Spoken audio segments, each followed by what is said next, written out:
Bienvenue à tous. Merci beaucoup de me rejoindre aujourd'hui. Les défauts de paiement des entreprises se profilent à l'horizon et avec eux, il existe un risque énorme pour l'économie des États-Unis. Jeffrey Gundlach, surnommé le roi des obligations et PDG de DoubleLine Capital, vient d'envoyer un message clair au marché. Il a déclaré que la dette spéculative ne valait plus le risque. Lors du Bloomberg Global Credit Forum qui s'est tenu la semaine dernière, il a révélé que DoubleLine avait atteint son allocation la plus faible jamais enregistrée en obligations à haut rendement. Cela pourrait-il être le signe que des défauts de paiement d'entreprise sont imminents? Eh bien, la réponse simple à cette question est absolument oui. Maintenant, analysons cela. Les investisseurs se sont progressivement retirés des obligations à haut rendement et autres dettes de catégorie spéculative au cours des 2 dernières années. Et selon Gundlach, la raison est très simple.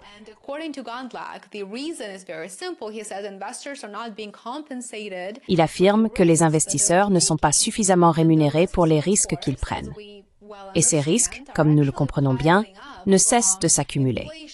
De l'inflation aux droits de douane, en passant par les conflits géopolitiques qui se déroulent littéralement à plusieurs endroits en même temps.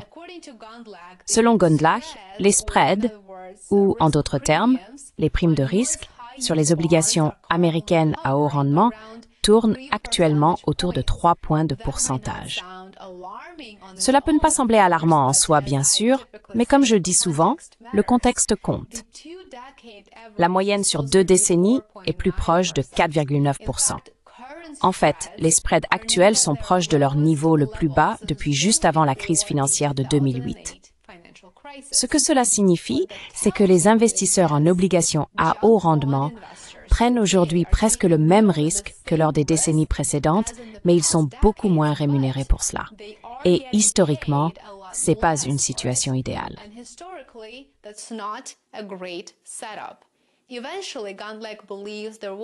Finalement, Gundlach pense qu'il y aura une correction du marché, une correction majeure, et à ce moment-là, il estime qu'il sera judicieux de partir à la chasse aux bonnes affaires. Mais pour l'instant, selon lui, il faut patienter, car l'économie des États-Unis est bel et bien engagée dans une spirale descendante. D'ailleurs, il n'est pas le seul à tirer la sonnette d'alarme. Jamie Dimon, PDG de JP Morgan, a tenu des propos très similaires la semaine dernière, avertissant que s'il gérait un fonds, il n'investirait pas vraiment dans les marchés du crédit en ce moment. Josh Easterly, cofondateur de Sixth Street Partners, a également partagé ce point de vue. Et il ne s'agit plus d'opinions marginales. Elles proviennent désormais d'experts de la finance mondiale. Pourtant, malgré ces avertissements, les marchés du crédit continuent d'avancer. Les investisseurs affluent toujours vers les obligations d'entreprise, à la recherche de rendement où qu'ils puissent en trouver.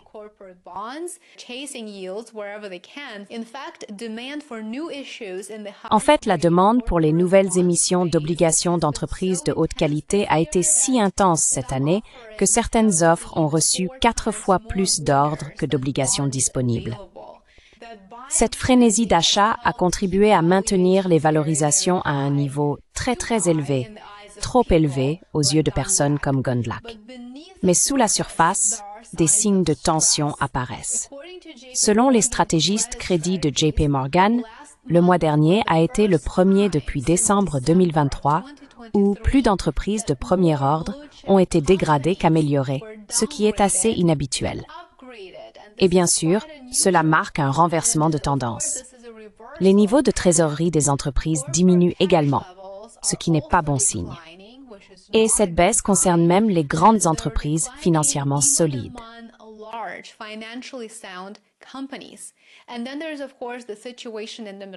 Et puis, il y a bien sûr la situation au Moyen-Orient.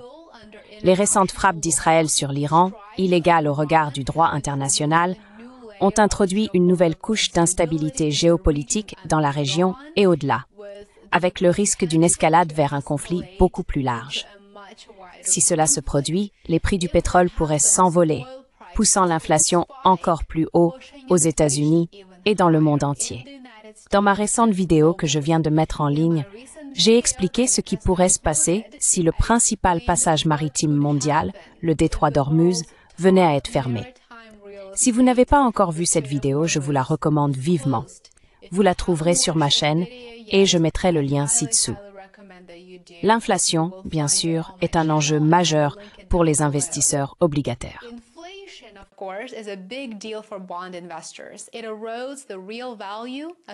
Cela érode la valeur réelle des paiements fixes et oblige les banques centrales à maintenir une politique monétaire plus stricte.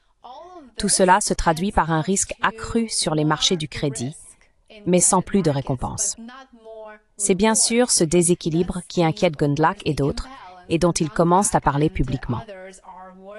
D'ici le début du mois prochain, environ 50 milliards de dollars de dettes auront été retirés des indices d'obligations de haute qualité cette année en raison de dégradation de la note de crédit.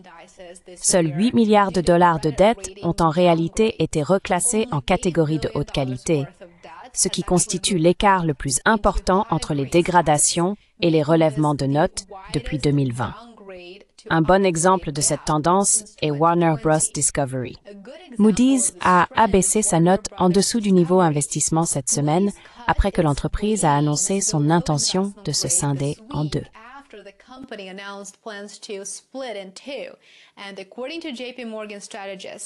Selon les stratèges de JP Morgan, cela fait de Warner Bros. Discovery le cinquième plus grand ange déchu, une entreprise rétrogradée de la catégorie investissement à la catégorie spéculative, jamais enregistrée dans leur indice de titres de qualité supérieure.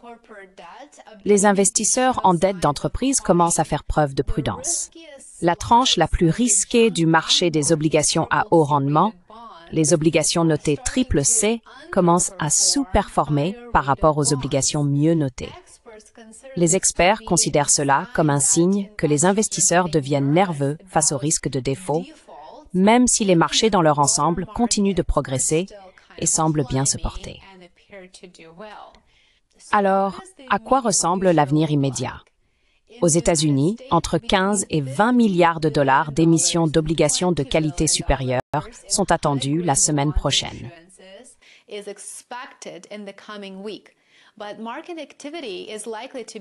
Mais l'activité du marché devrait être réduite.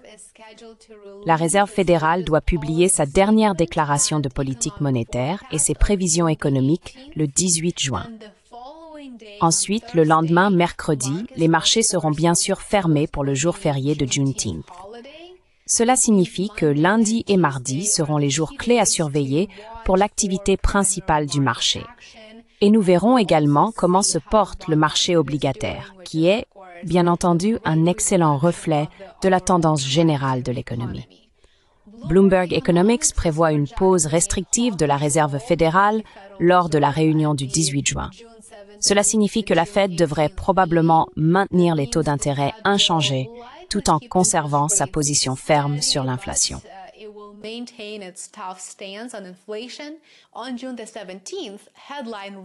Le 17 juin, les données principales sur les ventes au détail pour le mois de mai seront publiées. On s'attend à une baisse de 0,1%, ce qui est assez insignifiant, principalement dû à la faiblesse des ventes automobiles. Le 16 juin, nous aurons un aperçu des données d'activité de mai et il n'est pas vraiment prévu qu'elles apportent de bonnes nouvelles non plus. Il y a peu de preuves que la récente pause dans la guerre commerciale entre les États-Unis et la Chine ait entraîné un véritable rebond de la croissance. Alors, quelle est la conclusion à en tirer? Eh bien, les marchés obligataires sont en équilibre précaire, en réalité. La demande reste forte, mais comme le soulignent évidemment les experts financiers et les économistes, comme je viens de le mentionner, les fondamentaux se détériorent clairement. Les dégradations de la dette des entreprises dépassent les revalorisations, c'est un signal d'alarme majeur.